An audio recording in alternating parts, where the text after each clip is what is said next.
Abro la página del SAT Sí. y leo 1984, febrero, comienzo de un juicio kafkiano. En el segundo tomo de su biografía también se refiere al hecho de cuando él lo meten preso. Llega, pregunta dónde hay una biblioteca, y cuando llega a la biblioteca encuentra a Shakespeare, en la biblioteca de la cárcel. Entonces él está leyendo Shakespeare y se da cuenta que su juicio no es kafkiano, que es shakespeariano. El kafkiano sería una burocracia insensata. En cambio este es un juicio claramente político. Pero no me acordaba que abrías cualquier libro de Negri y aparecía Kafka.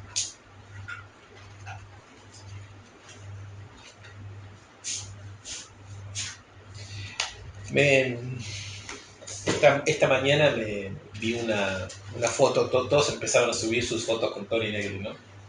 Si yo tuviera, lo hubiera subido. En esos auto-homenajes que se hace la gente. Sí, bueno, es inevitable. Yo estoy muy a favor de que en ciertas situaciones se ocupe rápido el espacio virtual mostrando ciertas marcas, ¿no? De imágenes, de textos. Si yo hubiera tenido, te insisto, lo hubiera puesto. Pero vi una foto muy linda de Tony Negri con Diego Tatiana. Y recién Diego me mandó un mensaje que decía que le ponía muy triste cuando la muerte de Tony, pero además de la muerte de Tony, digamos, la conciencia de que estamos en un mundo sin esas figuras, sin ya las figuras de esa época. Hace muy poquito digo de una entrevista sobre Spinoza, y ahí también decía algo así como: yo llego a Buenos Aires y no está Horacio González. Esas tipo de ausencias de una generación que ya por edad todavía estamos acá, digamos. También estamos acá, pero una parte nuestra se mantiene en escenas con personas que ya no están, como una especie de fantasmagoría, ¿no? Entonces son libros, recuerdos, pero de maneras de evitar el mundo que ya, digamos, no parece que van a triunfar en el futuro, sino que se empiezan como a... ¿El leer fantasmas cambia mucho? O sea, ¿cambia la narrativa de alguien cuando se convierte en un fantasma? No, yo lo que creo que cuando la presencia es viva, vos lo lees y él te lee. Vos lo mirás y él te mira. Vos le hablás y te responde. Entonces, esa conversación con personas que tienen algo que uno admira mucho, hace que uno acepte ponerse en función de eso que uno admira. Entonces, saber que en algún lugar, digamos, te podía llegar una carta de Tony Negri, un día lo podías llegar a ver, o te podías llegar a decir algo, bueno, te mantenés una conversación viva. Cuando fallecen y se convierten en clásicos, ya son textos. Claro, leer con solemnidad pierde cierta interacción con el autor, o por lo menos con la imagen del autor.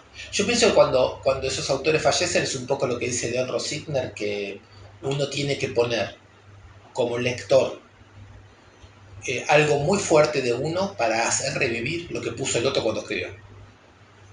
Entonces ya se lee de otra manera, tenés que revivirlo al otro en la lectura, no solo leerlo. Sino... Pero es una táctica más, hay una vuelta más que también le da una potencia a algo que aparentemente es muerto. Exacto, eso sí me parece. Que el homenaje, cuando una de estas personas fallece, cuando uno tuvo la posibilidad de ser contemporáneo con una de estas personas fallece, justamente consiste en que ahora los textos van a demandar un trabajo que antes no demandaban. Porque hay que hacer vivo lo que uno puede imaginar que está por detrás del texto. Entonces, ahí hay algo increíble. Pasa que esta generación, yo creo, de pensadores que se van, todavía tienen la gracia, o es la primera que tiene la gracia, que están muy filmados. Entonces también los podés ver, sí, ¿no? O sea, en la pandemia yo me acuerdo de haber visto 50.000 de las clases, todo. Clases, entrevistas. Entonces hay algo que se te puede hacer un poco presente. Pero tiene algo más literario, ¿no? Cuando se mueren, por ejemplo, o lees la biografía de Negri, o el Perón de González, o el de Rosisner, y es como leer una novela, ¿no? Imaginás las decisiones que fueron tomando, cómo las explican. Claro. Para mí te da más libertad también que hayan muerto, ¿no? Sí, para mí es la doble cosa. Es la libertad en el sentido de que ahora depende enteramente. O sea, es una nostalgia libertaria. Claro. Es una nostalgia libertaria. No, hay que significar la ausencia. ¿Cómo? Es como resignificar la ausencia, es como otra forma de presencia, como adquiere Sí, otro, es la forma de presencia. adquiere otro lenguaje. Pero que te obligue a una práctica de lectura, o a una doble práctica de lectura, Sí. en ese aspecto sí creo que es una libertad que te da más grande. O sea, es muy valioso que incluso muerto o entre comillas olvidado en lo físico, tengas que forzarte a conversar o a generar a alguien con quien conversar que Sí. esté. Sí, pero al mismo tiempo genera un problema, que por lo menos yo lo siento, que es que conversás con una cantidad de personas en una escena que ya no es del presente. Entonces después en la conversación con tus contemporáneos se produce un problema. Que lo que vos tenés en la cabeza no es TikTok, es conversaciones con personas que son de un universo absolutamente sin TikTok. Entonces, ¿cómo haces para mantenerte con los fantasmas y con los vivos Y con TikTok. al mismo tiempo? Claro, Claro, o sea, no hay algo de lo que, del que es ser contemporáneo de Agamben en eso. De esa cosa de rastrillar medio como... o sea, ser contemporáneo en el sentido de... Necesitas salir de Claro. la extrema actualidad para poder ser contemporáneo más radicalmente. Ser contemporáneo es todo lo contrario de ser esclavo de los poderes de una época. Entonces, y eso te lo habilitan esta cantidad de muertos sí. que dejaron cosas Yo creo que muy sí. vivas. Yo creo que sí. En quechua sería el ñaupa. El ñaupa, exactamente. O sea, el ñaupa sería que vos tenés tu pasado adelante y tu futuro en la espalda. Extraordinariamente explicado.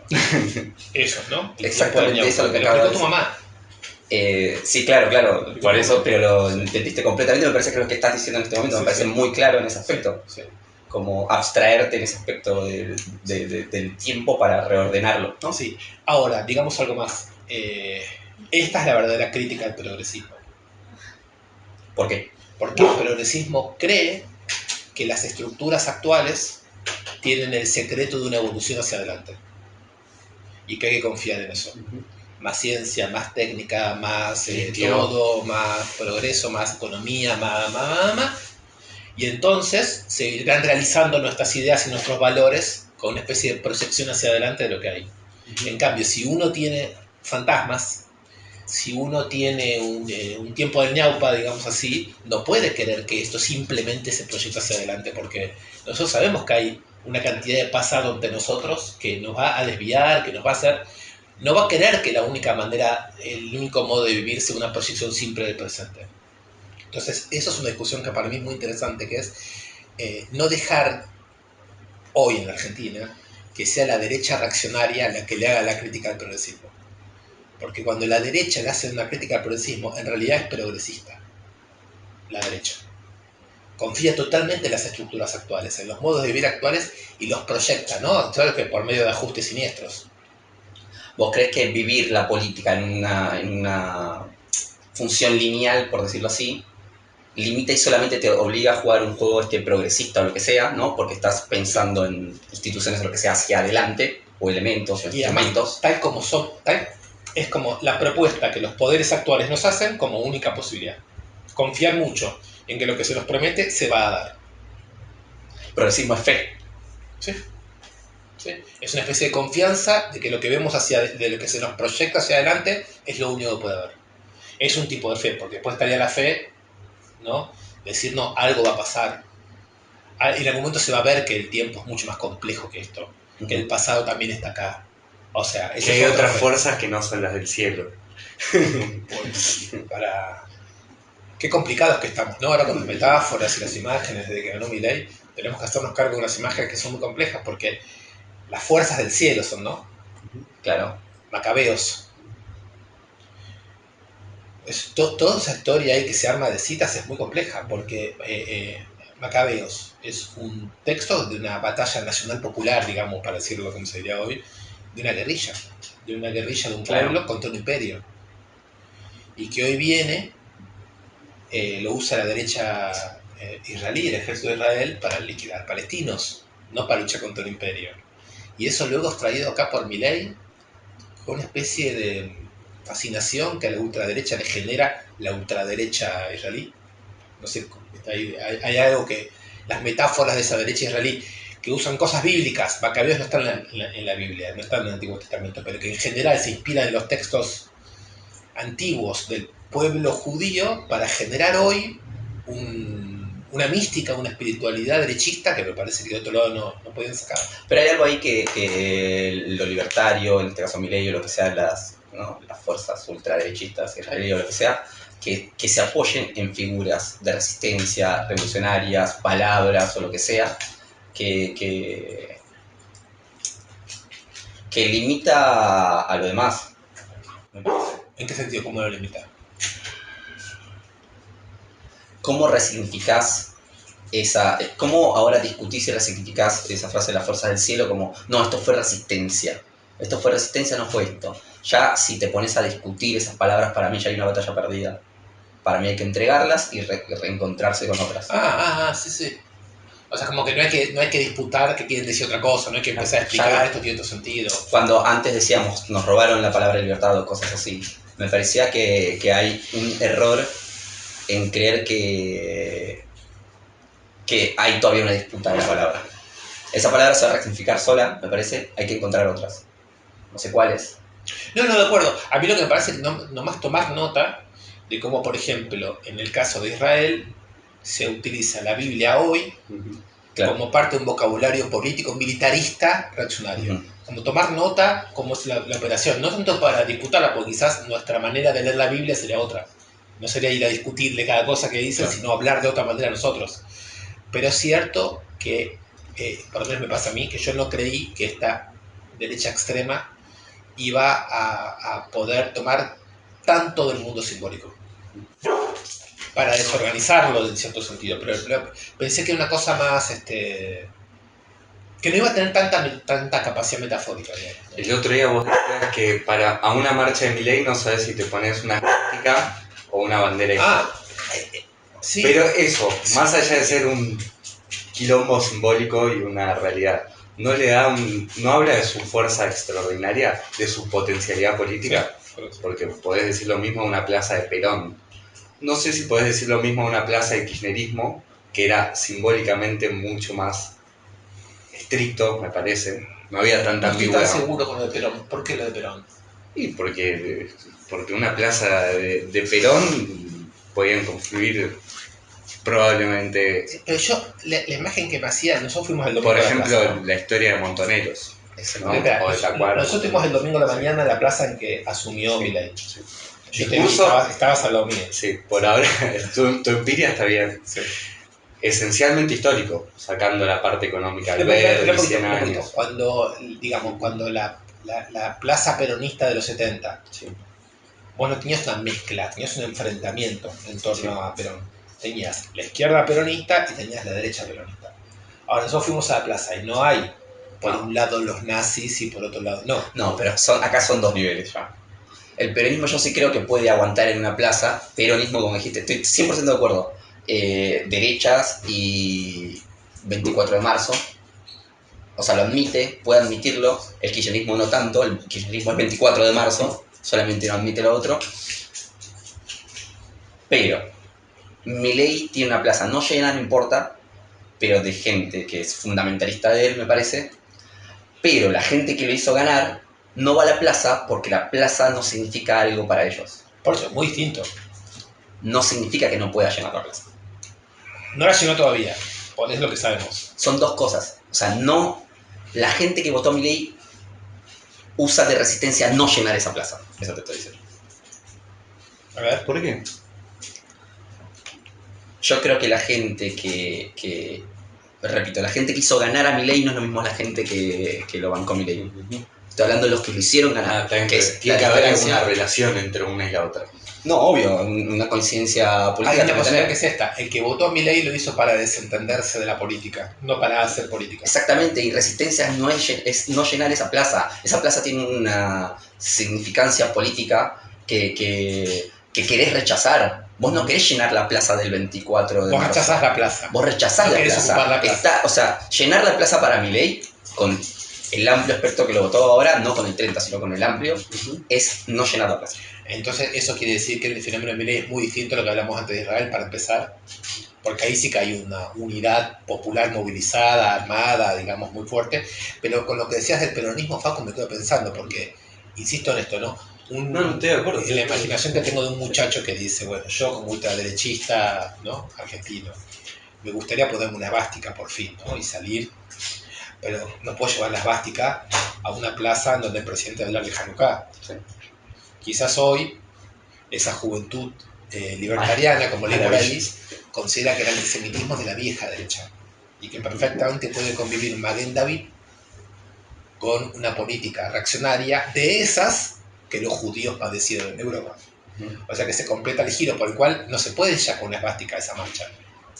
Pero no sé si es como el peronismo, porque para mí el peronismo lo que tenía una contradicción adentro. Acá lo que hay es un pasaje enloquecido entre signos. O sea, no sabes qué va con qué. Digo, si me pongo tal campera, ¿con qué discurso va y con qué?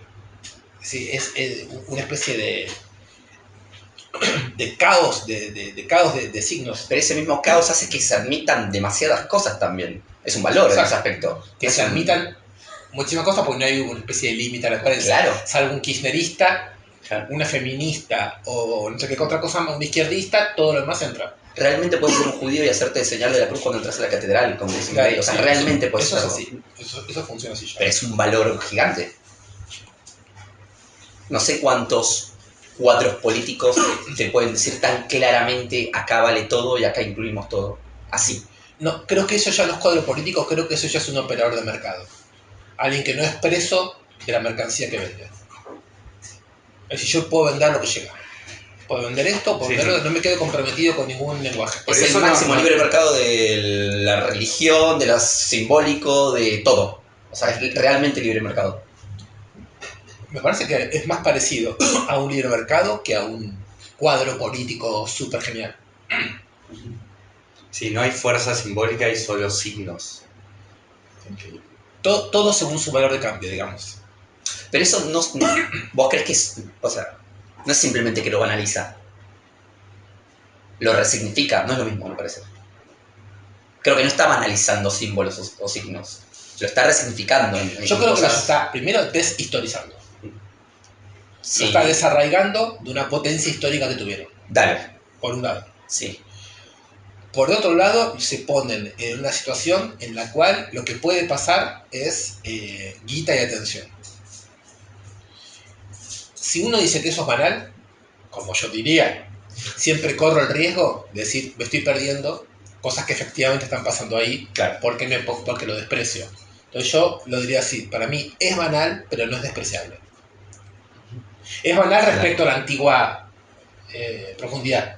Entiendo. Pero no podemos despreciarlo porque ahí están pasando cosas que nos afectan. Lo banaliza desde el punto de vista en el que yo entiendo estas cosas con su historicidad y lo que sea, pero no significa que yo no pueda ver que ahí hay algo vivo o algo que está pasando, ¿no? Algo muy determinante del presente, se puede decir. Y un mercado, no digamos un mercado en vez de un partido, un mercado que administra también lo simbólico y también las pasiones. ¿Cómo se puede entender? ¿Cómo alguien tiene esa eficacia? Hablamos una discusión así, pues yo también tengo esa pregunta a vos. Yo pienso primero que lo simbólico queda liquidado en el mercado. O sea, quedan signos. Por eso. Vale. Pero ya no tienen como una gramática de sentido, ¿no? No dice nada. De hecho, cuando Milei dice 100 años, hace 100 años, este país no es una medida de tiempo imaginable para una persona. ¿Qué era hace 100 años? No. Claro, no existe. No es una fuerza real decir hace 100 años. Inflación quiere decir nada. Es como que yo te diga en 100 años. Claro, pero hay un discurso que en cuanto a es las un discurso consignas, histórico sin historia. Claro, es un discurso en cuanto a consignas vacías, pero sigue transmitiendo algo. O sea, sí. O sea, algo ocurre. Es raro, algo ocurre. Algo ocurre ahí. Pero lo otro es que si uno dice mercado, para mí no es lo mismo, por ejemplo, estar en la feria de Bonorino. Eso es un mercado para mí. Dale. Pero ahí hay olor a pollo riquísimo. Vos pasas por ahí, no podés no comer. Dale. Te tientan las cosas. Te encontrás con una antropología viva. Eso, los colores y la vida. Cuando Milei dice mercado, está refiriendo a otra cosa. Claro. Es un mercado sin olores, sin antropología, sin marcas culturales, sin nada. No, es matemática dura. Matemática dura, los signos más abstractos del mundo y una especie de yo lo voy a llamar así, pero te juro que no es despectivo, una especie de idiotez muy inteligente matemáticamente, Dale. una idiotez que te hace creer que solamente hay razón y mundo en lo que tiene que ver con esas combinatorias de números. Y todo lo otro, a tal punto no entra en el pensamiento cuando se lo calcula, que tampoco después se lo puede reconocer como vivo en el mundo. Vos ahí estás aplicando cierta imagen de vida al mercado, ¿no? Informal o lo que sea, ¿no? Y cierta imagen contraria de muerte, podríamos decir, o lo que sea, no vida, a el mercado puro y duro timbiador, ¿no? Porque el mercado informal ahora aspira a estar muerto. ¿Cómo es que este mercado abstracto colonizó incluso el informal? ¿Por qué el ¿Cómo es que mercado nos colonizó a todos? informal con vida aspira a ser muertos? Sí, sí. Yo creo que eso nos pasa un poco a todos, ¿no? ¿Por qué aceptamos entrar en relaciones con cosas que son tan abstractas? No lo veo muy distinto al hecho de que nos informamos de la pantalla, por la pantalla de todas las cosas, que tuvimos una serie de conversaciones efectivas con personas por... No sé qué es lo que nos ha ocurrido, pero es evidente que algo nos ha ocurrido, porque no estamos igual que en el mundo anterior. No tenemos ni la paciencia para viajar a ver personas, para estar con otras personas, todo lo queremos como en otra velocidad y casi como que no nos moleste mucho la presencia de los otros, ¿no? Que si es una pantalla un minuto, mejor. No sé, es una buena pregunta, ¿por qué pasó? Yo no sé por qué pasó, noto que pasa y podemos hablar de cómo pasa, pero ¿por qué pasó? No sé. Yo esto lo tiro por tirar, acá estoy tirando por el recién lo estoy pensando. Creo que los artefactos e instrumentos para que aspires muerte tienen que ver con las pasiones tristes. Sí. Esos son los elementos que se utilizaron. Pero no es sinónimo de que esas pasiones tristes solamente te conviertan en muerto. También esas pasiones tristes te pueden convertir en vida para mí. En este caso se decantó por aspiración de muerte, pero hay un margen de libertad que todavía podemos aspirar ahí. Bueno, es un poco la discusión que tenías con Liliana Herrero, ¿no? Hace un tiempito. No, explícamela. Bueno, porque ella te decía, te avisaba, mira que hay un lenguaje de la técnica que mata todo. Y vos decías, no, hay un margen y Pues, ponías la instrumentalización, ¿no? Lo que está diciendo es literalmente la metáfora que usó Macri para llamar a votar a Milei. Vas en un auto a 200 kilómetros, sabes que te vas a chocar con la pared, pero de última te podés tirar del auto. O sea, estás yendo a la muerte, pero hay un poquito de vida Claro. ahí para... Pero yo creo que entiendo que la instrumentalización desde un punto de vista filosófico, ¿no? Es como una garcha, es como malísimo. Pero creo que es un momento para forzarnos a pensar si todas aquellas cosas que le aplicamos cierta moral o ética mala No, está perfecto. Sí. realmente lo son. Sí, sí, desmoralicemos. Desmoralicemos completamente. Estoy de acuerdo. Completamente. No sé si en una lectura rápida de Spinoza vos crees que las pasiones tristes solamente van a llegar a la despotencia. Yo creo que no en una lectura, ¿no?, más larga, pero creo que sí hubo una lectura general mala o moral de que está mal sentir y corroerse de pasiones tristes, está mal odiar, está mal tener rencor, está mal tener envidia.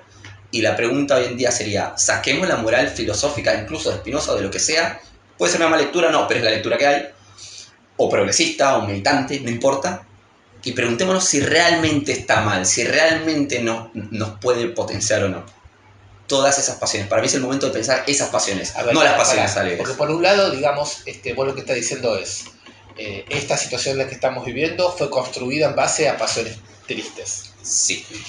Y si hacemos una última cita filosófica y después arrancamos para otro lado, pero si la tristeza es lo que nos separa de lo que podemos, para Spinoza, lo que disminuye nuestra capacidad de hacer y pensar, entonces uno tendría que pensar que si él tenía razón, de la tristeza, si es solo tristeza, solo se puede esperar tristeza, pero recuerdo que Horacio González decía, si yo digo odio o digo tristeza, no estoy sintiendo odio y tristeza, estoy hablando del odio y la tristeza. Cuando estoy hablando ya es un desplazamiento, no es lo mismo estar triste que hablar de la tristeza o hacer una canción o escribir algo. Entonces en ese desplazamiento ya aparece una potencia. Entonces para mí, lo que ahora yo te voy a preguntar a vos así. Las últimas veces que hemos charlado estas cosas, charlamos sobre todo a partir de la noción del odio. Sí.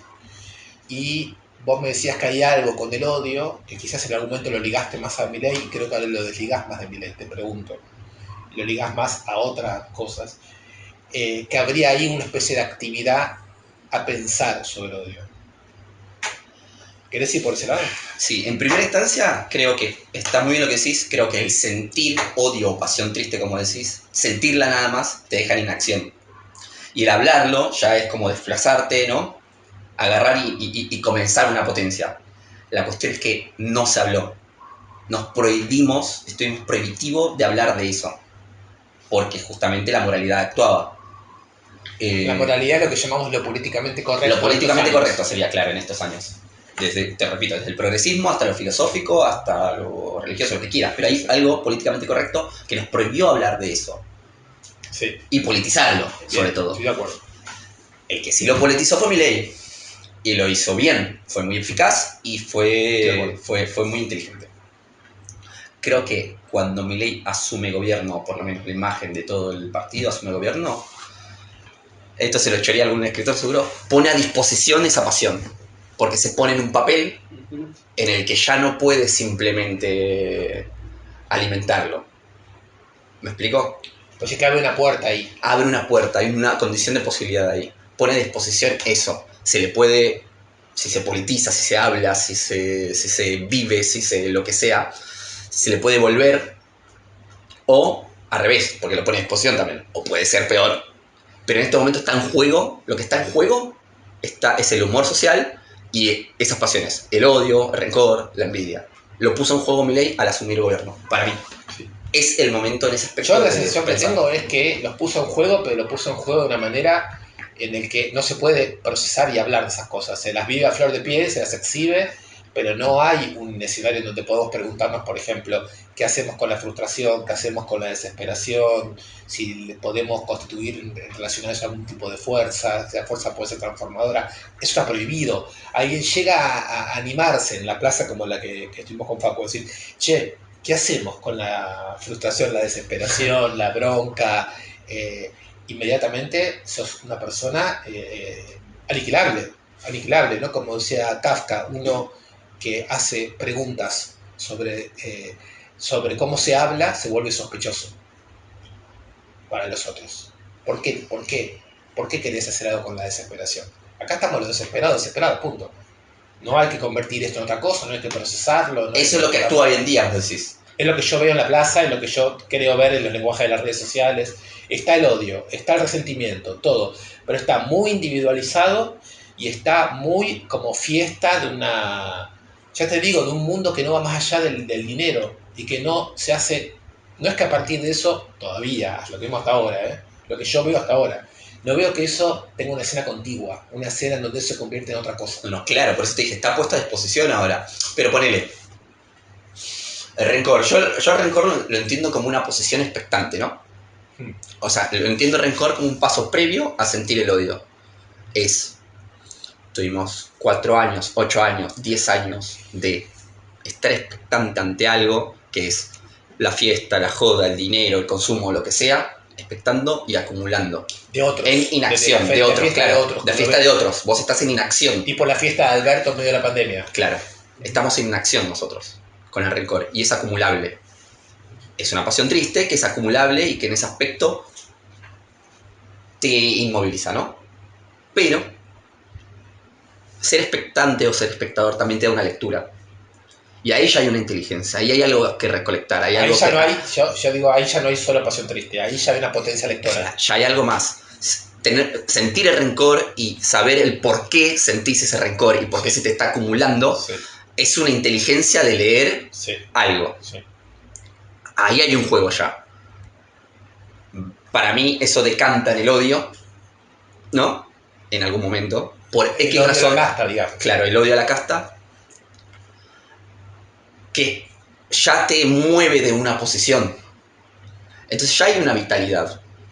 El que moviliza el odio es Sabac Montiel, digamos. El que decide hacer algo. Claro. ¿Y es un héroe o un fracasado? ¿Qué será para...? O sea, a mí sé por qué no entró al gabinete. Claro. ¿Por qué no fue nombrado secretario de seguridad? Alguien que dice, los odio, voy a hacer algo, y lo hace, y fracasa. Claro. Sabac Montiel es la condición de posibilidad de Milei, ¿no? Es el que Yo creo que entre Sabac Montiel y el Mundial fueron las dos condiciones de posibilidad para que Milei ganara. Sí. Está dificilísimo la pregunta. Sí, pero Sabac Montiel ya, al mismo tiempo, ya está haciendo una... Es la está haciendo vanguardia algo muy iluminada. legítimo, está haciendo algo muy Claro. legítimo, que es no solo creer que un signo se lo puede matar, lo que es un acto de barbarie que ya te pone las cosas en una dimensión de brutalidad sin límites, no solo eso, sino que te presenta una realidad en donde la figura de Cristina sería un poder opresor. Ahí me parece que es una discusión fuerte a tener. Si se puede aceptar eso, porque si se acepta eso, y esto es un tema también muy importante, se acepta que entre nosotros, por ejemplo, lo que decimos no aguantamos más el poder de este gobierno progresista, supongamos, ¿no? Que estamos en una reunión con Revolución Federal y decimos, sí, hay que acabar con este poder, qué sé yo, en realidad no tenemos ningún problema con Caputo o con el Fondo Monetario Internacional o con grandes empresas. Realmente estamos todos juntos contra el poder, que sería esta señora que habla mucho. Entonces ya entramos ahí en una zona en donde la lectura está muy afectada, porque no estamos leyendo los poderes que realmente organizan la situación. Y eso, que con Sabac Montiel ya es un personaje patológico en ese sentido, digamos. Que reúne todas las oscuridades. Reúne toda la oscuridad del caso.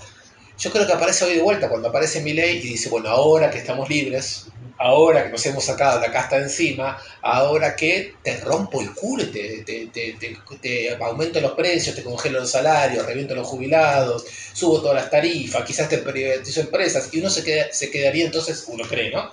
Preguntando, pero entonces, ¿el poder no será esto? Estoy diciendo una estupidez de izquierdista, de obvia, ¿no? Pero Pablo, pero me gusta... Ya cuando uno dice los poderes que realmente son poderes. Sí, ya está. Ya estás hablando con una lengua muerta. Sí, Pero ¿cómo se habla de él no eso? sabe Que pero los precios... Coto y agarra. ¿Cómo y se va pasa a precios tierra fuera. el hecho de que tan en la cara, ¿no? Te hagan eso, se está diciendo. Claro.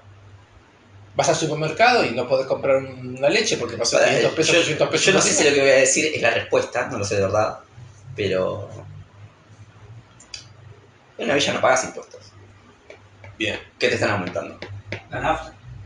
Y No, todo lo que entiendo, gana- los alimentos terminan repercutiendo, pero hablo en cuanto a la gente de la villa, ¿no? Sí. Lo que reciben. Bueno, algunos me impuestos explico. pagas, por ejemplo. Vos el IVA lo pagás.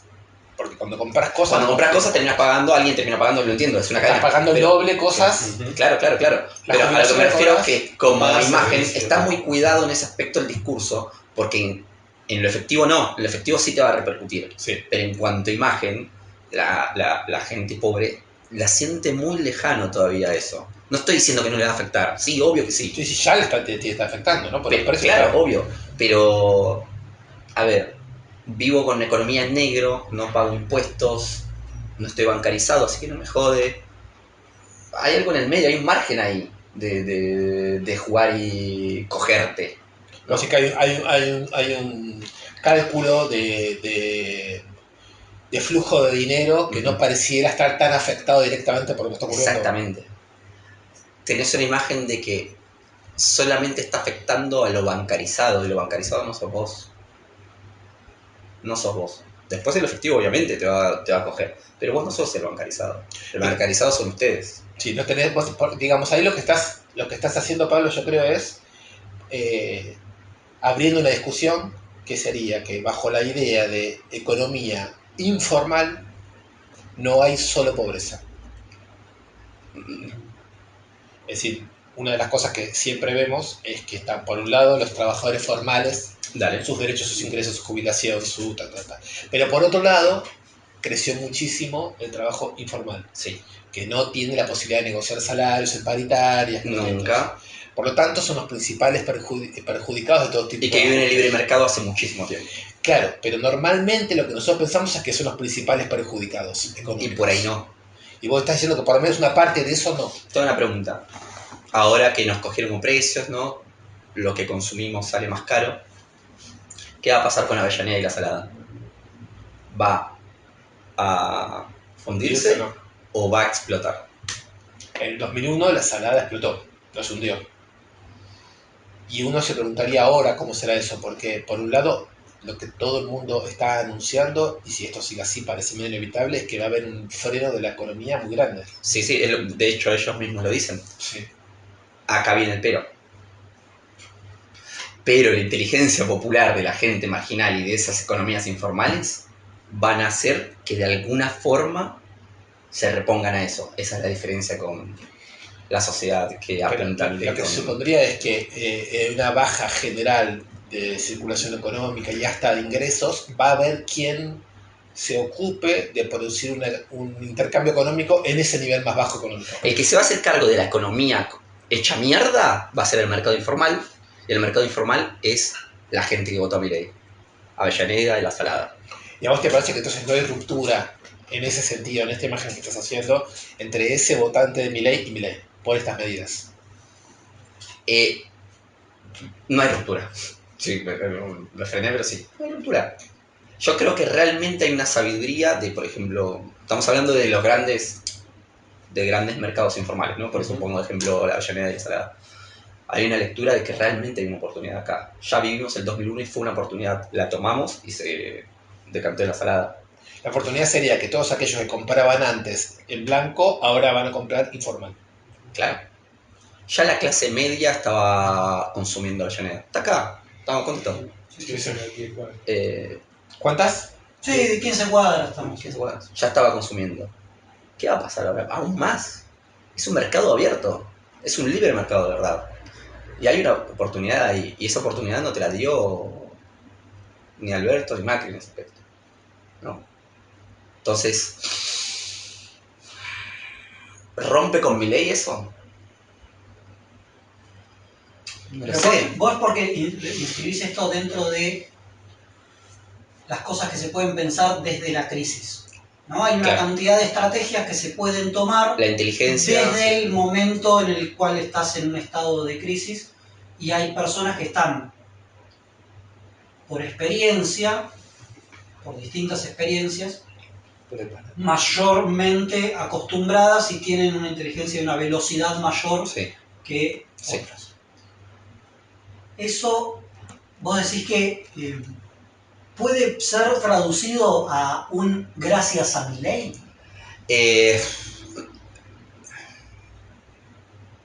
No creo que a largo plazo. Lo digo en contraposición a lo que vos planteás como de esto no te lo dio Alberto ni te lo dio Macri. Esto te lo daría esas... Un beneficio. Claro, ese beneficio de... No creo que son gracias a Milei, claro, porque Milei no está pensando con eso. O sea, en realidad es la inteligencia de ese mercado, no el objetivo de Milei. A Milei podría decir, confíen en el mercado. Claro. El mercado lo que hace es abrir posibilidades a los emprendedores. Sí, claro.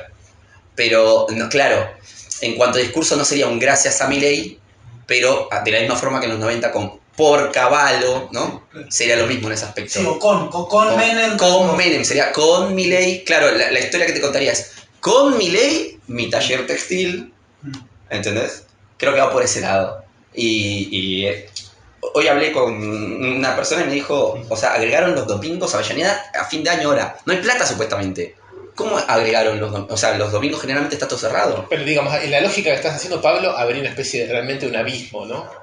Habría un abismo entre una sociedad que sabe que acá empezó una especie de empobrecimiento brutal y que va a ver cómo se lo banca, y otra que ve ahí el negocio y la posibilidad. Claro. Y no estamos hablando de oligarquía ni de... No, claro. ¿no? Estamos hablando de una inteligencia de mercado por otro lado, creo.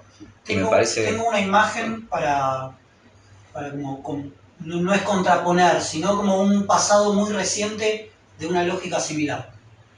Los alquileres de veraneo argentinos durante los primeros años de Macri.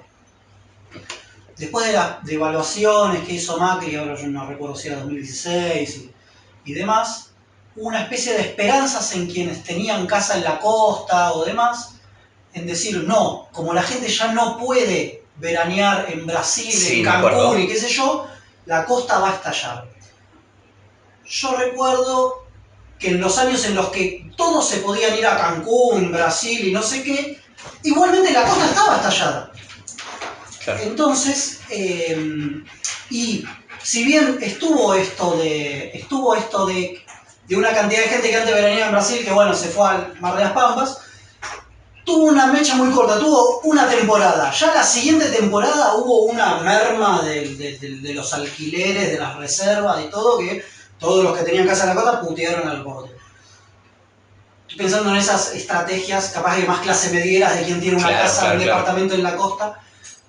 Tiene una mecha muy larga, tiene las patas muy largas, esos beneficios económicos que pueden llegar a venir con Milei para la Salada, Avellaneda y demás.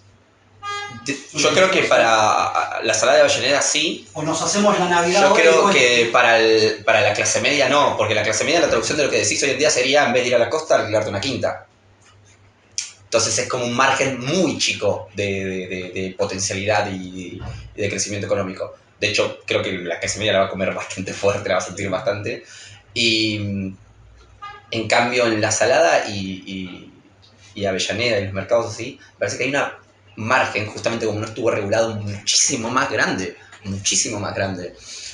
¿Vos qué haces cuando sabes que va a haber esta corrida o lo que sea? ¿Llenaste el tanque de nafta? El dueño de los talleres se compró 800 kilos de tela. ¿Entendés? Es infinitamente superior a la inteligencia. Infinitamente superior. Y me parece que hay un valor y hay algo a leer.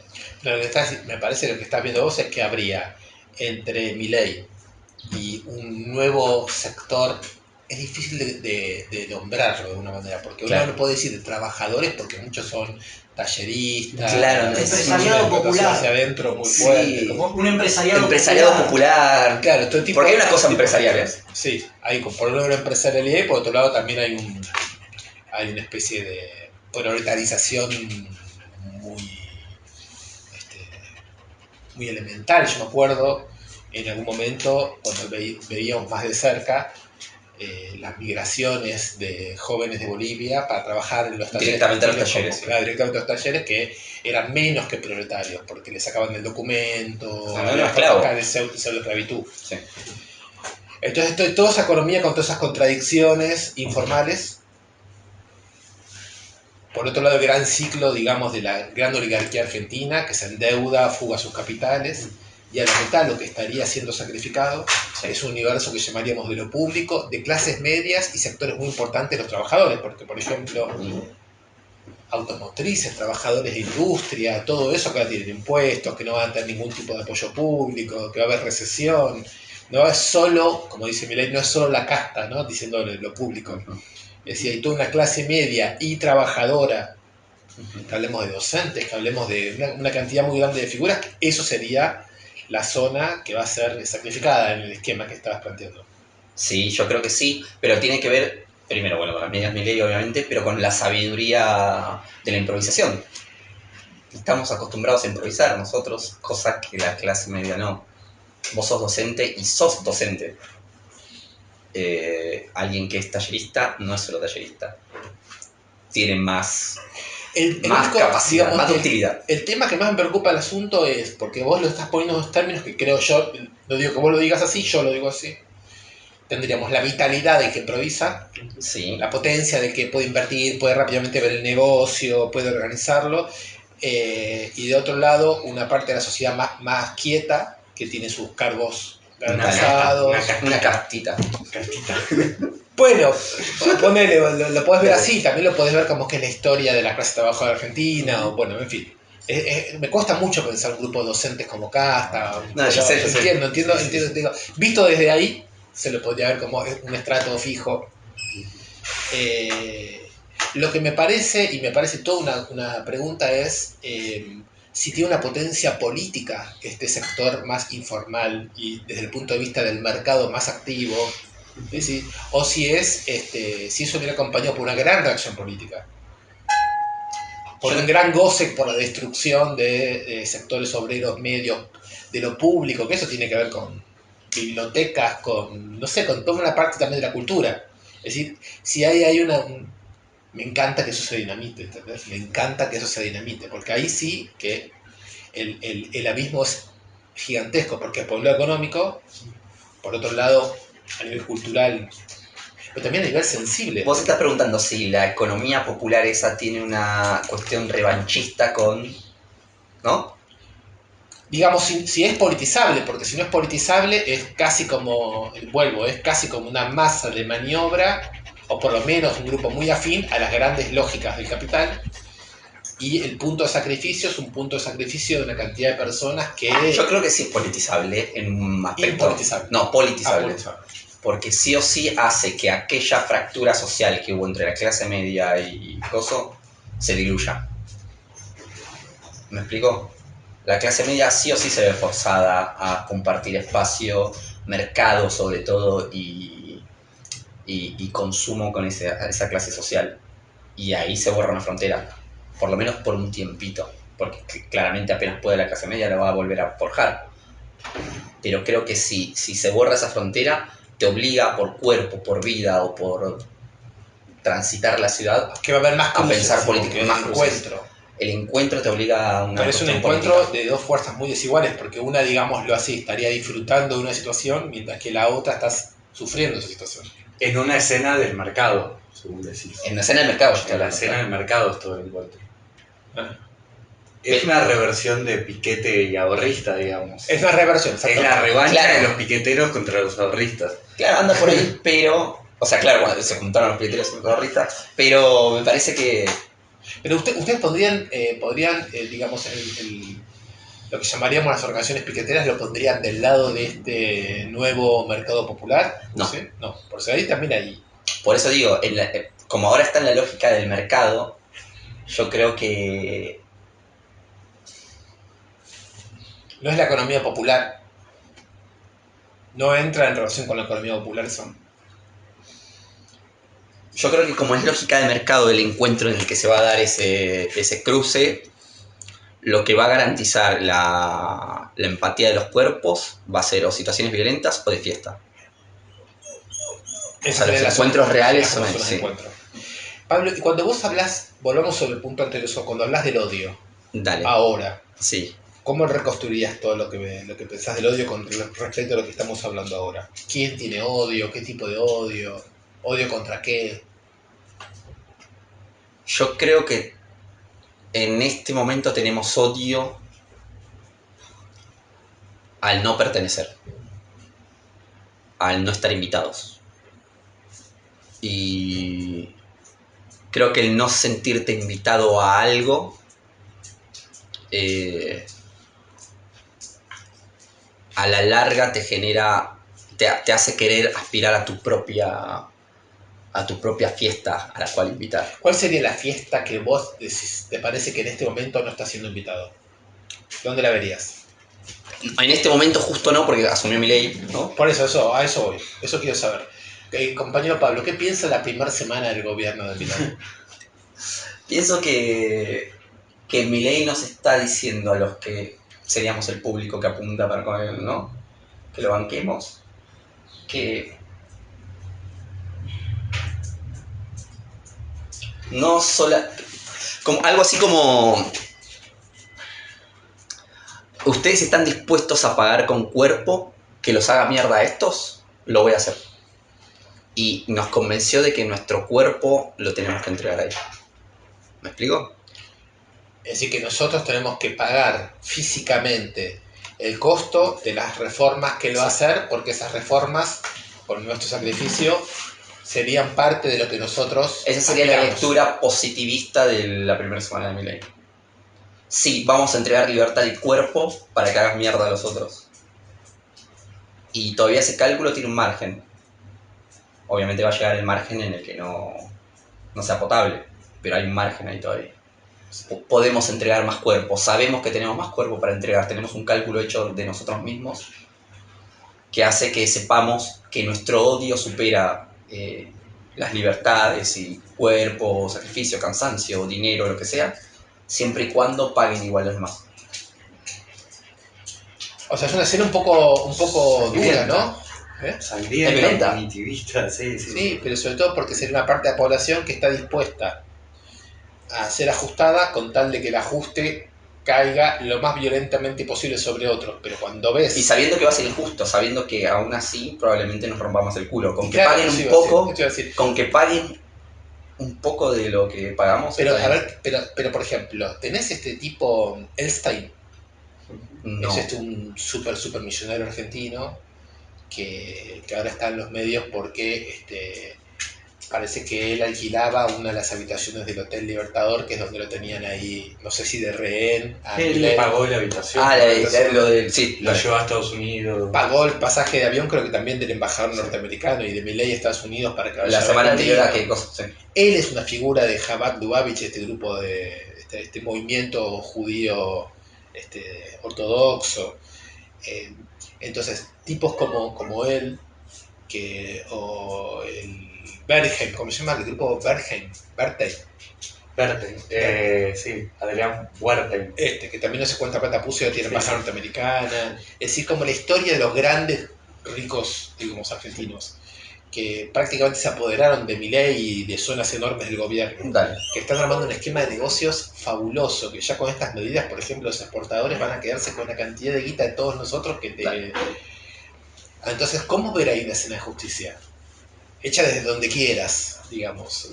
Digamos, ¿cómo Pero no vos estás nombrando personas que no le interesan a nadie. Te lo digo así violentamente. Bueno, pero como personas no, pero como grupo que se apodera de la riqueza de toda una sociedad. Pero la respuesta sería esta, a eso voy. A la gente tampoco le interesa Arnold. Eso, exactamente. Y O sea, la me respuesta Es es saber lo que pasa con el vecino. eso. ¿Qué me estás diciendo? ¿Qué me estás hablando? Es la respuesta. Sería muy abstracta esta imagen.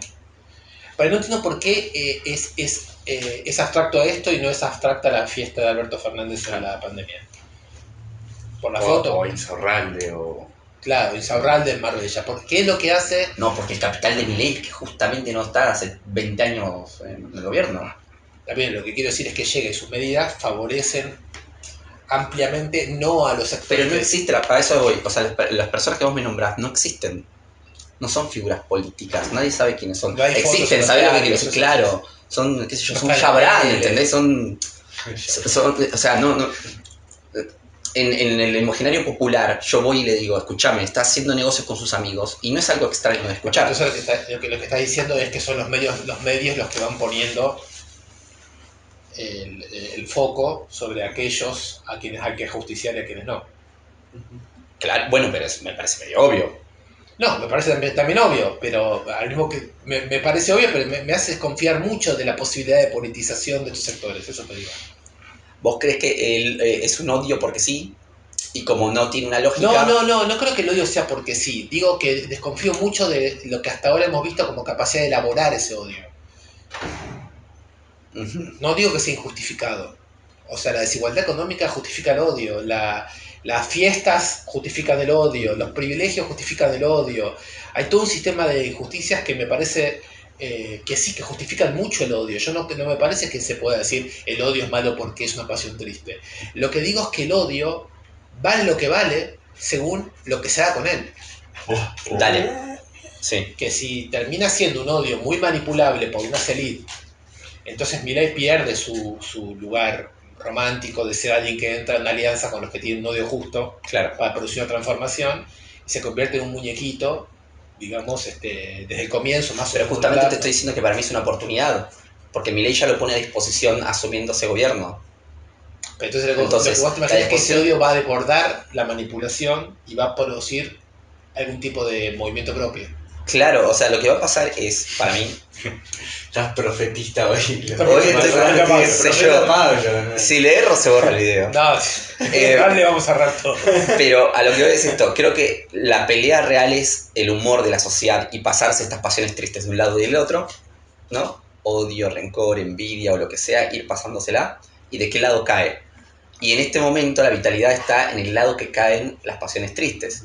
Entonces... Está bien eso, como decís, hay una vitalidad en donde hay una tristeza y eso es difícil de juntar. Claro, es difícil de juntar en la cabeza, pero realmente creo que es así.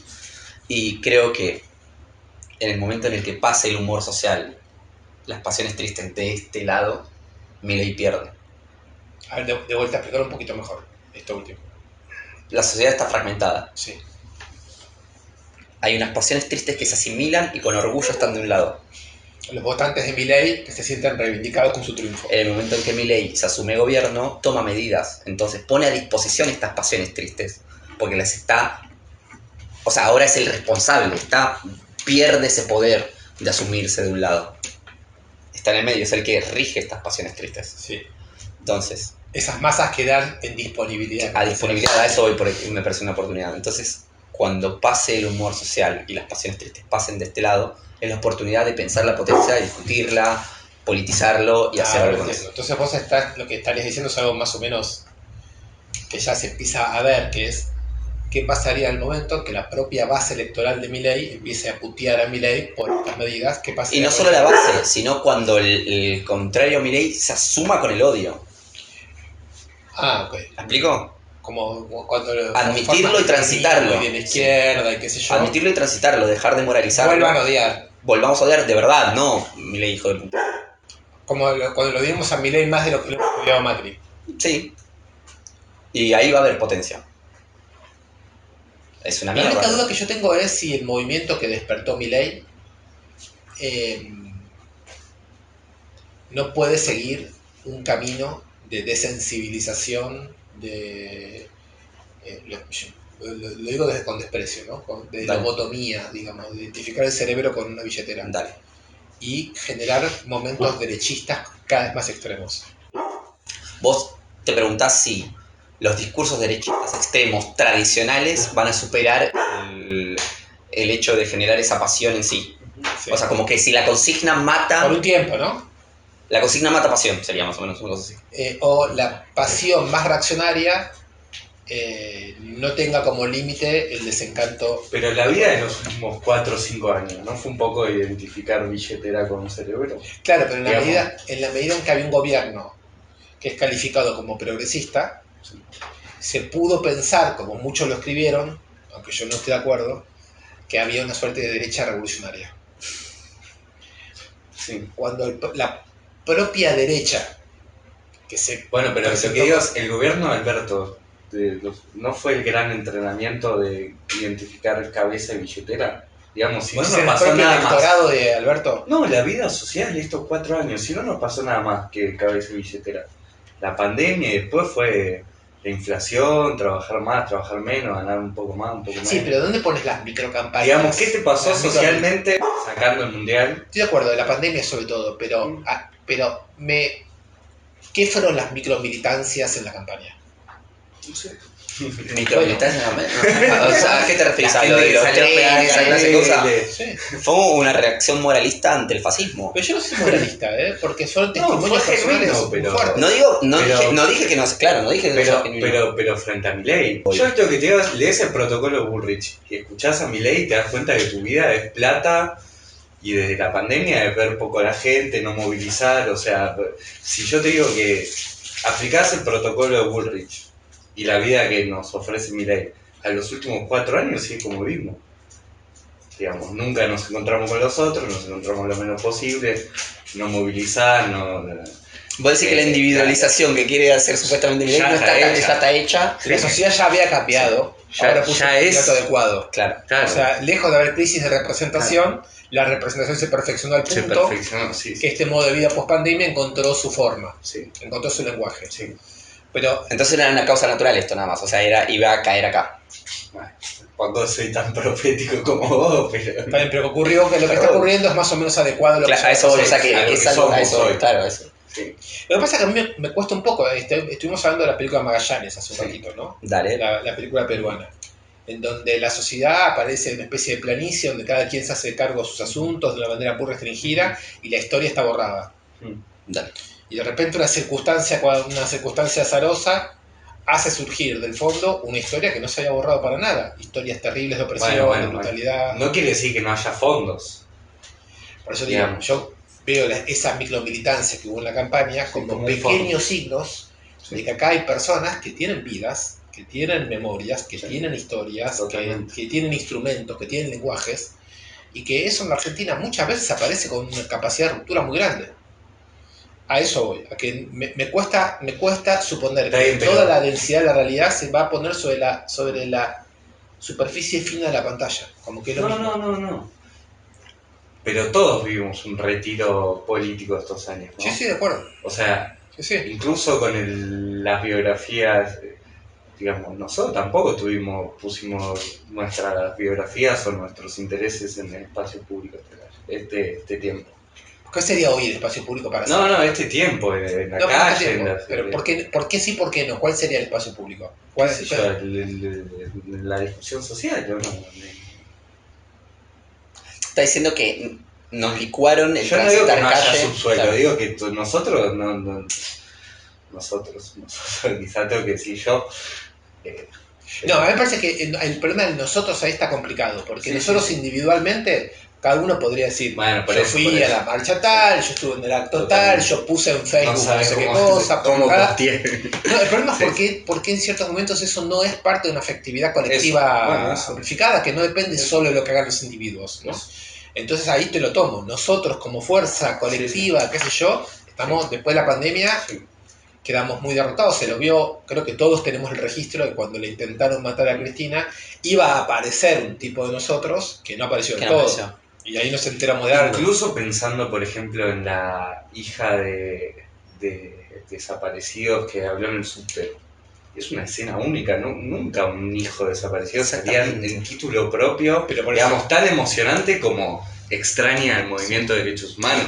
Hablar en nombre tuyo, contar tu historia en un espacio público, llamando Mira, a votar ahí. el otro día O sea, escuché- hoy, lo que ayer me emocionó, hoy me parece una escena El otro día natural. escuché este razonamiento, que en realidad creo que lo dijo Pablo Semán, el antropólogo, dijo algo así como que en su momento hubo una confusión en Argentina y se quiso hacer pasar por una hegemonía, lo que fue en realidad la oficialización Ujú. de la posición de un grupo.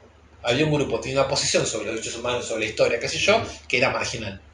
Y en cierto momento se volvió oficial.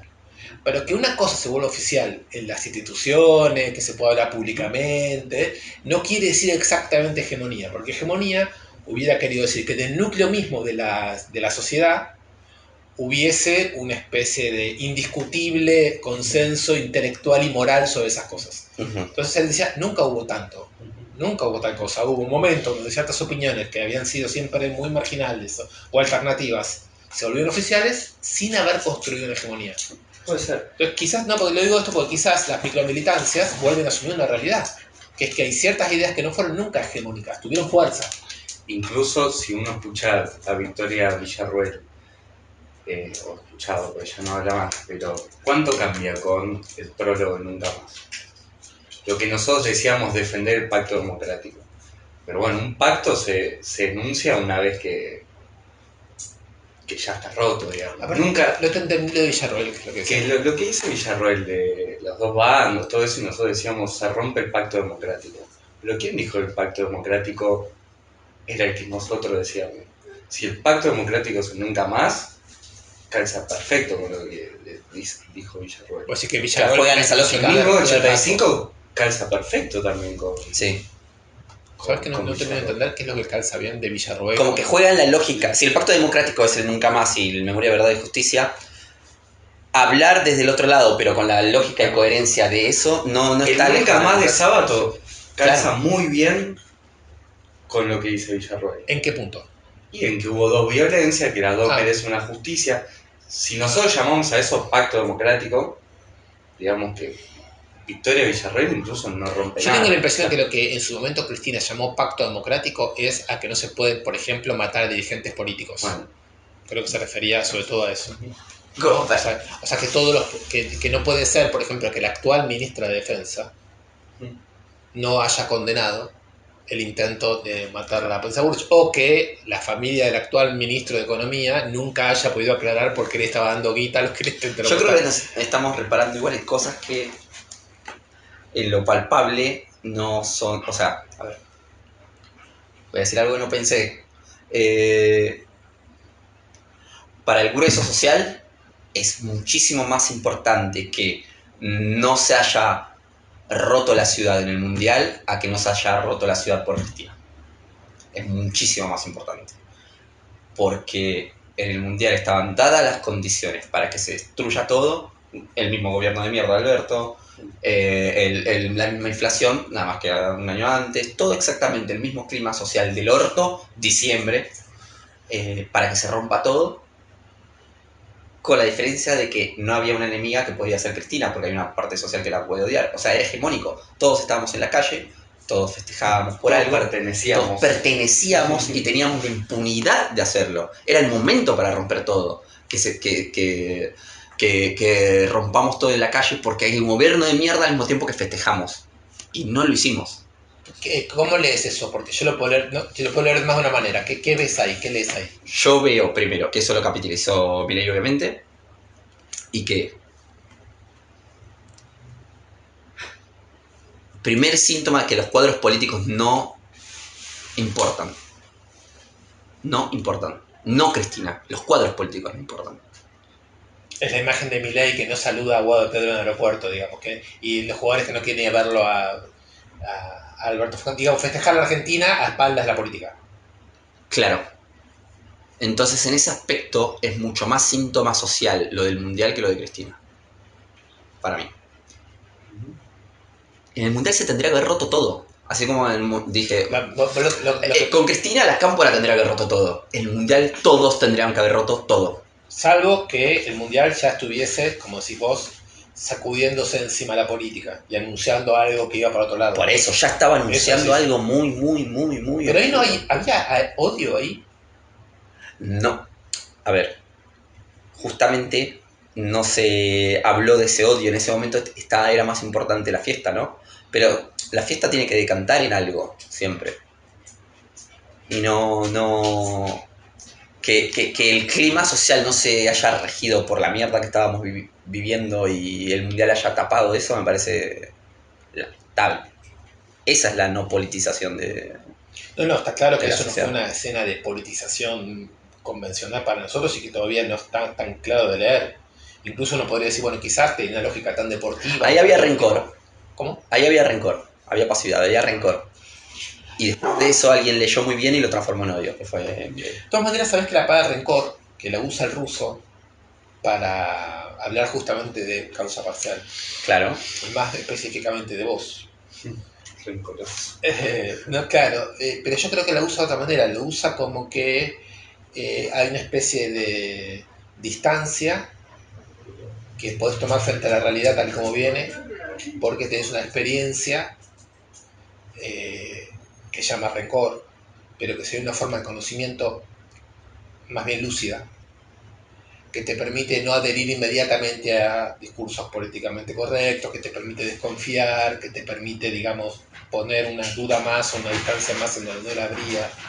El rencor, así como el ruso lo usa en el texto, que le veníamos discutiendo otro día, no me parece que es una cosa pasiva, sino que me parece que sería algo así como que alimenta un punto de vista. No, claro, yo utilizo la palabra rencor como una línea con respecto a las pasiones, ¿no? A las pasiones tristes que te digo antes. Entiendo que lo que dice Russo es rencor como memoria, ¿no? Como memoria corporal. Sí, como sabiduría, de la experiencia de la migración, ¿no? De la experiencia de racismo. Te apoyas en el rencor para tener ciertas estrategias con respecto a cosas, o sea, desconfiar de cosas o confiar en otras, sí. Actuar o no actuar o lo que sea. En ese aspecto es como súper activo, sí, lo banco. Sí. Yo no sé si a eso lo llamaría rencor, es un trabajo sobre el rencor, es una politización de rencor, por eso me parece que hay que reivindicar estas palabras o pasiones, porque ahí hay una acción, claramente hay una acción, hace que vos puedas habitar la ciudad de una forma más inteligente. Y a ver, ahora una pregunta así que me parece, pues, para mí medio como lo último que se me ocurre que podemos charlar, que es, cuando empezamos causa parcial, nos sentíamos muy amenazados a partir de que Milei ganó las PASO. Sí.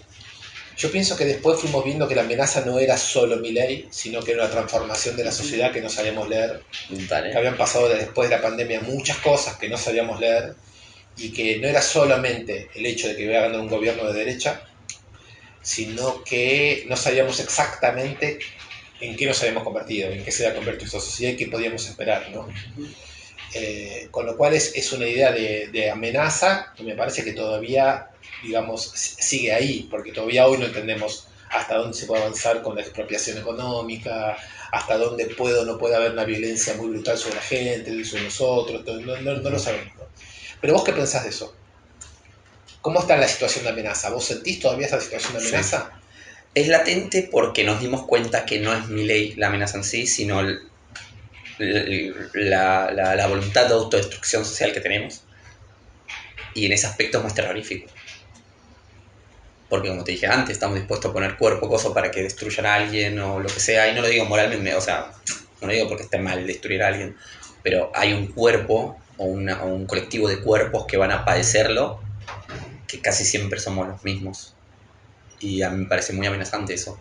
Y la amenaza es social, no la amenaza ya es Milei en ese aspecto. La transformación social es lo que me da más miedo en este punto. Empezar causa parcial pensando de que tenemos que actuar frente a un partido y terminar teniendo como conclusión de que la amenaza es aún más grande, un poco desesperanzador, me parece. Sí, pero sí, realista. Es un poco lo que nos decía Liliana Herrero, ¿no? De que estamos pensando en el corazón del fracaso.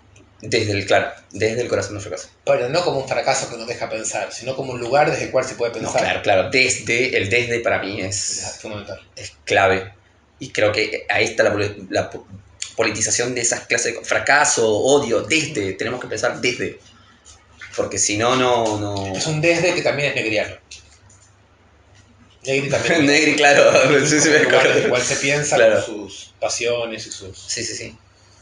Tenemos que reivindicar el desde. Hay como una recurrencia en estas entrevistas. Yo me acuerdo haber visto una de la canciller, Diana Mondino, que es economista, ¿no? Que es una especie de, por lo que tengo entendido, es una persona próxima a Cavallo, Sí. pero que además ocupa un lugar parecido al que el primer Cavallo ocupó en el gobierno de Menem. Él llegó como canciller y solo cuando fue fracasando todo lo demás llegó a ministro de Economía, ¿no?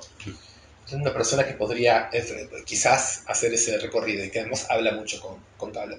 En una entrevista que le hicieron el primer o segundo día al gobierno de Milei, le preguntaron, ¿pero van a haber algunas medidas reparatorias, igual que le preguntaron al vocero presidencial? Adorno, claro.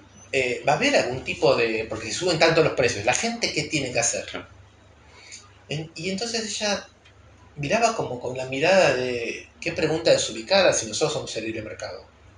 ¿Cómo que tendríamos que hacer algo? O sea, y ella dijo, si los precios están muy caros, las personas no comprarán o comprarán en otro lado. Entonces es como si de repente se hubiera invertido algo, ¿no? Que era que se suponía que el mundo de la izquierda vive en los libros y la derecha está en el mundo de lo real, ¿no? Claro.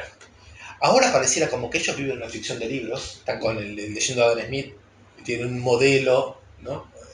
O están con Ricardo, o con qué sé yo, con los que lee Milei, la escuela austríaca, y nosotros les respondemos desde la realidad, si mira, en el mundo real, ¿Quién es si el no tenemos dónde materialista? comprar la comida, claro, o sea, una especie de materialismo que está en disputa de una manera muy extraña, porque todavía nosotros no podemos hacer usufructo de eso, pero ¿cuánto falta?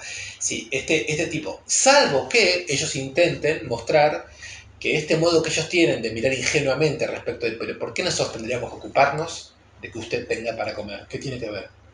Si gobernar no es garantizar la vida a nadie, es lo que te están diciendo, ¿no? Intercambiamos teoría por acción. ¿Estás diciendo eso? Yo pienso que una parte de lo que uno ve como estupidez de ellos tiende a presentarse como que ellos están en manos de una lógica que nos quieren enseñar. Ellos tienen como una lógica teórica, que dicen la oferta y la demanda, es así. De hecho, Bullrich dio una clase, parecía una docente cuando explicó. Sí. Si ellos entran en eso de tener que explicar una teoría, hay dos, o esa teoría, digamos, resuena con algo de la sociedad y yo no lo puedo entender, pero podría ser porque ya lo hemos visto, o bien se vuelve interesante porque ahí sí yo creo que nuestras teorías son mucho mejores. Yo veo también que no solo... Yo veo también que muchas veces lo usan de escudo. Es una vieja artimaña Para de imponer la poder. izquierda. Ellos usan no solo la palabra teoría, sino la palabra, la cuestión filosófica. Y lo que comentábamos antes de que llegaran ustedes. Este tipo tan desagradable, Bertie Venegas Lynch, Sí. con esa cara desagradable Que Milei lo llama prosa.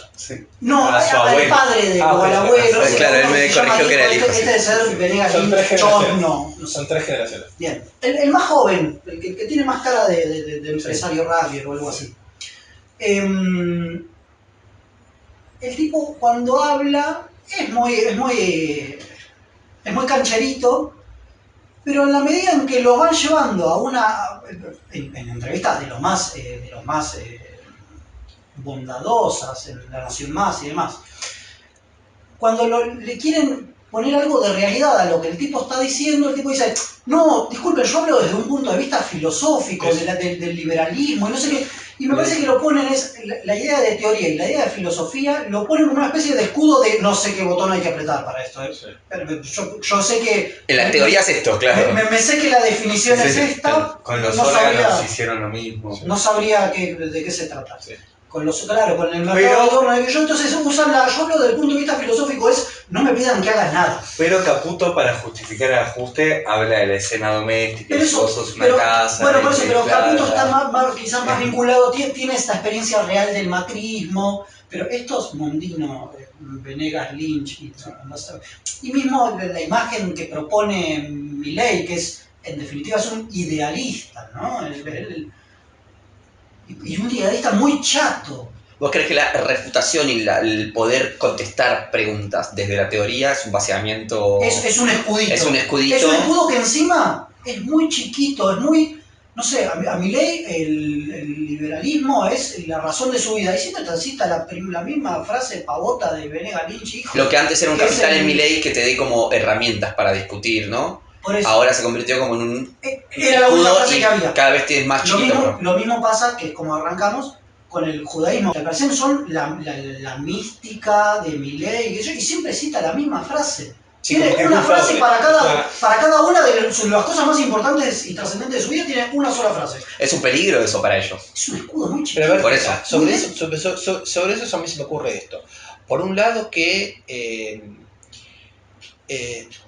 la teoría, digamos, lo que llamaremos la filosofía, los discursos, los libros que citan y qué sé cuánto, son muy simples, tal como uno los ve, pero porque tienen como no responden a la época en que esas teorías se crearon. Las épocas en que esas teorías se crearon fueron las de una intervención muy fuerte del capital sobre la sociedad. Fueron momentos contrarrevolucionarios muy fuertes, Escuela de Chicago, los neoliberalismos alemanes y norteamericanos de los que habla Foucault. Ahora pareciera que no hay una intervención tan fuerte, ahora parece que hay una intervención mucho más sencilla y miserable. O sea, todo esto se hace en función de uno de los ajustes tradicionales, que no implican un cambio de las Ninguna relaciones entre creatividad, trabajo y sí. capital, ninguna de estas grandes cosas que en el siglo XX estaban en juego. Y la otra cosa que me parece que es que lo que sobrevive todo eso es como si dijésemos una inspiración metafísica. ¿Que cuál es? Y esto sí me parece muy importante. Que el cuerpo no vale una mierda.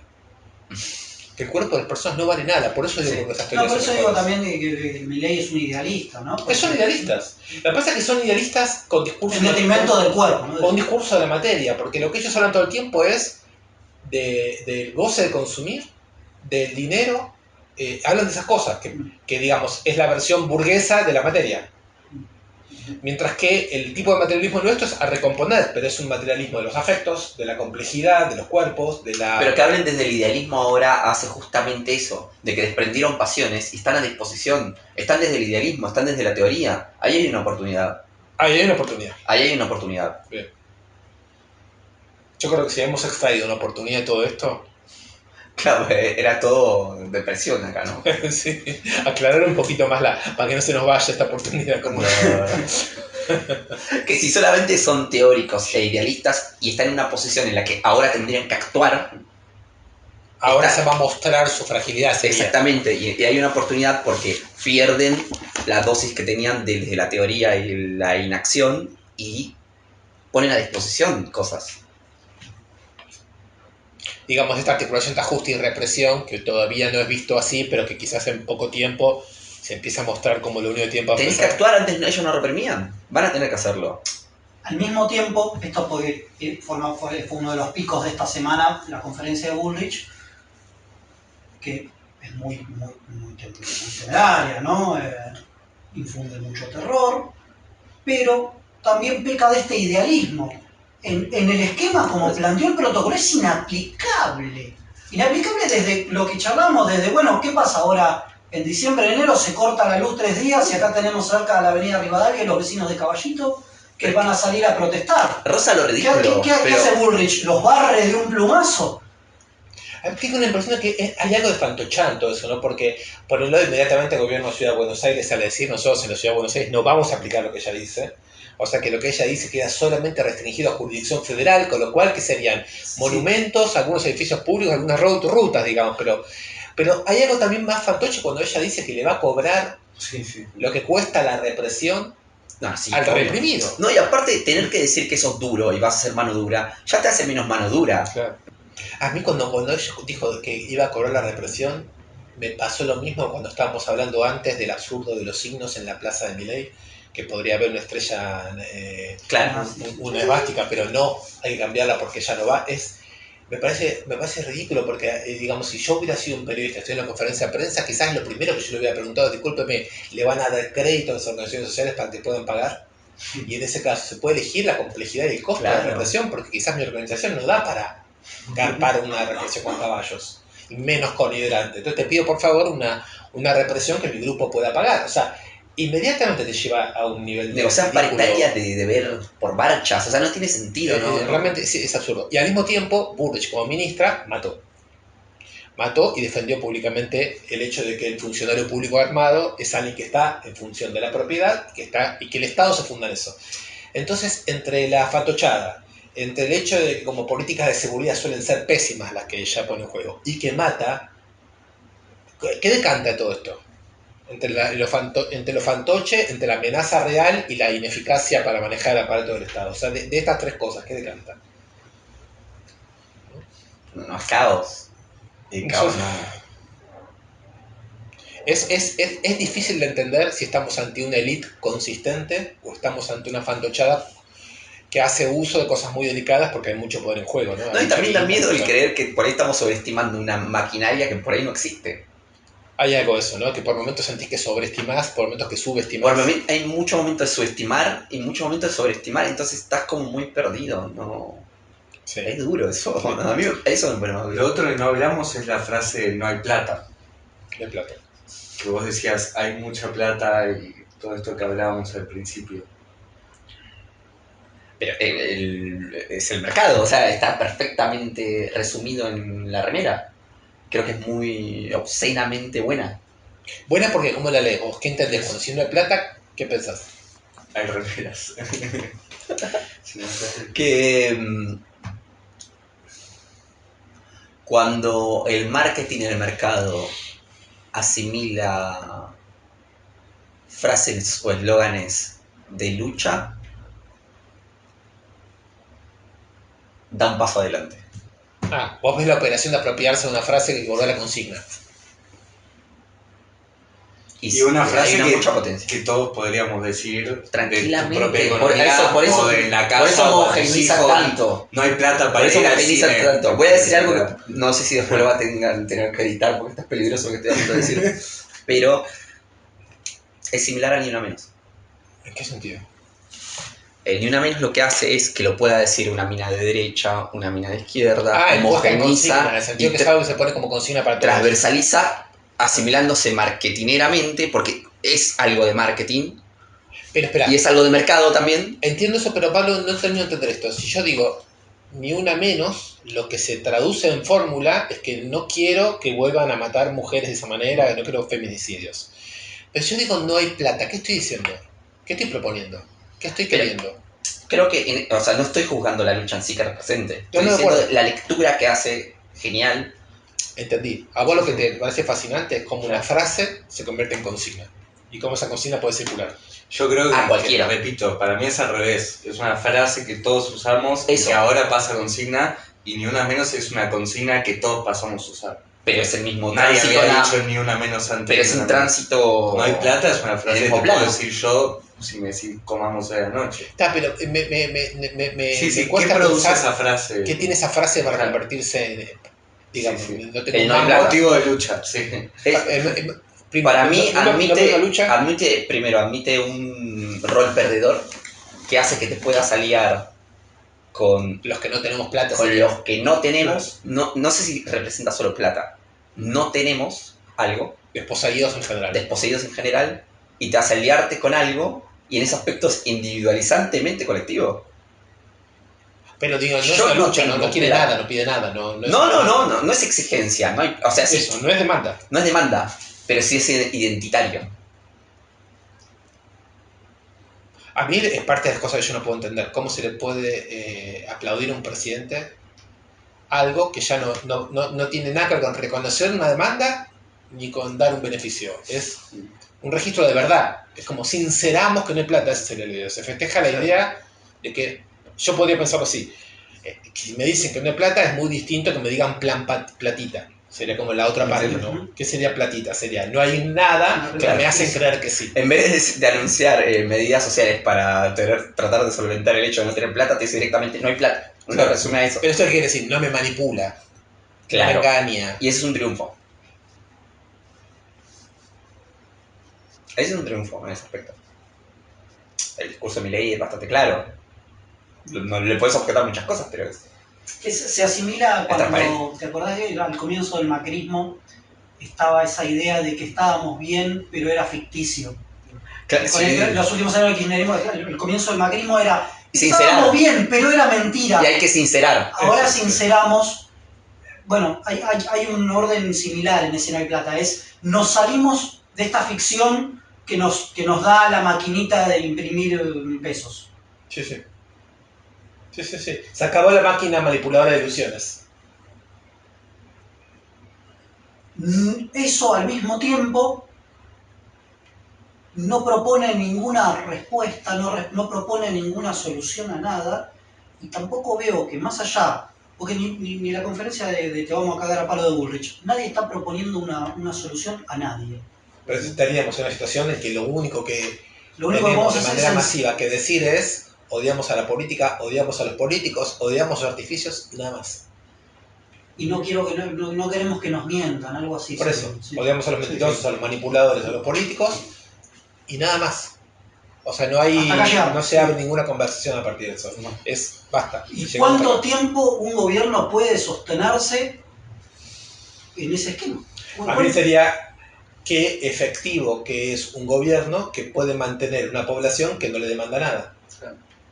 Esa sería una condición de duración. Mientras no le demanden Eso- nada. eso- ¿Cuánto? Va muy bien con la idea de antiplaza, que justamente la idea es que la plaza no se llene, porque no tenemos demandas. Para la plaza Sí, se va a sería demandar una algo. función técnica que tiene que garantizar que haya flujo de capital. Y se acabó. Por eso yo decía una cabeza tipo billetera. No hay ninguna consideración sobre la complejidad humana, social. Todo eso basta. Todo esto irrita, todo esto hay que eliminarlo. El problema es que mientras esto ocurre, lo que sigue pasando en Argentina es una gigantesca endeudamiento, fuga de capitales. Entonces, el empobrecimiento tendencial y consecuente de la sociedad no va a producir nunca un momento de comprensión más complejo. Esperemos que sí, el profeta. En este momento estamos en profetizada, está complicada la cosa.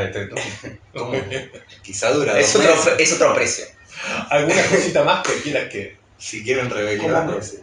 Sí, esto es mente de productor. No, 15. Esto está saliendo entre el 19 y 20 de diciembre. Y estamos hablando de cuánto tiempo aguanta un gobierno sin que le reclamen nada. A 22 años. Bueno, el otro día, como qué gracioso fue cuando llegamos a la plaza que se empezó a cantar que se vayan todos. Sí, llegamos a la plaza y se empezó a cantar que se vayan todos. Es la asunción de Milei. Y Diego ahí se dijo, ¿canto o no canto? Porque... Me pasó lo mismo que no sabía usar que estrella usar. Claro. ¿Yo soy parte de este canto o no soy Claro. parte de este canto? Pero qué loco también eso, ¿no? Porque en el momento en que está asumiendo Milei, una parte de la plaza creía que había que cantar que se vayan todos. Sí, es absurdo. Porque es más importante el descenso de Cristina. Claro, porque Milei viene a ser el que los barre, la escoba con la que se echan los demás. Lo otro, viste, paréntesis, no sé si esto va para bien, pero es que nunca se lo veía a él, que él estaba como muy bajo y No se lo veía. no se lo veía, o sea, todo un acto donde no ves al líder, digamos. No, pero es una voz. Sí. Eso es bastante Y había impresionante. poca pantalla, nadie estaba viéndolo, digamos, era como... Las pantallas quedaron muy atrás porque ellos esperaban que se llenen toda la plaza No, Congreso, y se llenó solamente Sí, un cuarto. Creo Leukovic dice el 2001 como umbral, ¿no? Sí. Exactamente.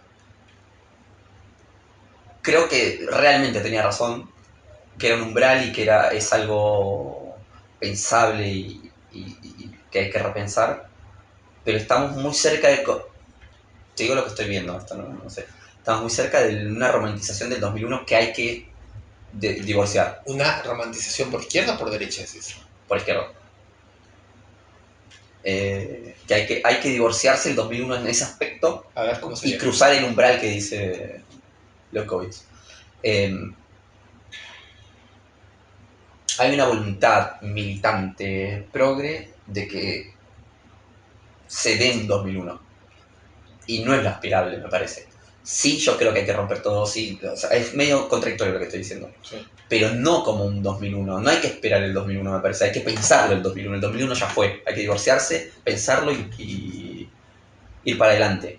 No tiene que reproducirse un 2001, y si hay una voluntad Pero ¿por qué militante Porque la progresista- imagen del 2001 impide el Eso. 2001 mismo. Exactamente, la imagen del 2001 impide el 2001. Extraordinario. digamos. Después te cobro. Me parece que hay que... Lo otro de ese mismo texto de Leucovitch dice que 2001 liquida nuestra posmodernidad. Creo que ese que empieza así. Pero no sabemos qué liquida Milei, nuestra posmodernidad. Claro, por eso, ¿Qué liquida Milei? por eso nos dejan... Hay que divorciarse, repensarlo y... Tengo una contrapropuesta a eso. Porque vos vas contra esa romantización del 2001, de parte de sectores progresistas, izquierda, digamos. Sí. Los sectores, si hay algo que podemos afirmar, me parece, es que los sectores progresistas, de izquierda y etcétera, son incapaces de producir un 2001. Agrego, siempre.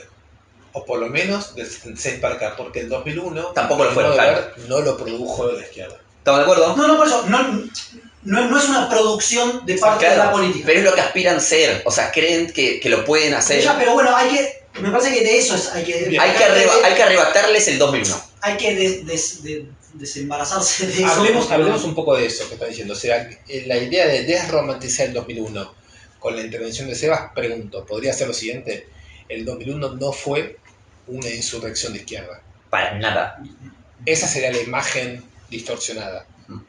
Por otro lado, Leucovitz, cuando dice umbral, lo que dice es que a partir del 2001 ya no se trata de hacer anti-estatismo, porque después del 2001 el Estado es una entidad más del mercado. Entonces, como todo está en medio de la sopa del mercado, los intentos esforzados por construir Estado más bien hay que cuidarlos, porque se hacen mierda enseguida. No hay un gran Estado opresor contra el cual hay que... Por eso es el fin de la posmodernidad, ¿no? Entonces, la idea de Ignacio era pensar sin Estado, incluso es una condición de posibilidad fundamental para los constructores de Estado. El que quiera pensar el Estado, que lo piense en el mercado. Y ahí, ¿no? Si lo pensamos así, habría una diferencia entre quienes disimulan esto, lo disimulan, ¿no? Como el que dice, no, el Estado es el Estado Nacional Popular de siempre, ¿no? Entonces vos sabes que no es así. Que para que sea el de siempre tiene que andar bien la soja, tiene que andar bien el mercado mundial, la Argentina tiene que no sé qué cosa, no se te tienen que ir los dólares. Hay una cantidad enorme de operaciones de mercado para que haya Estado.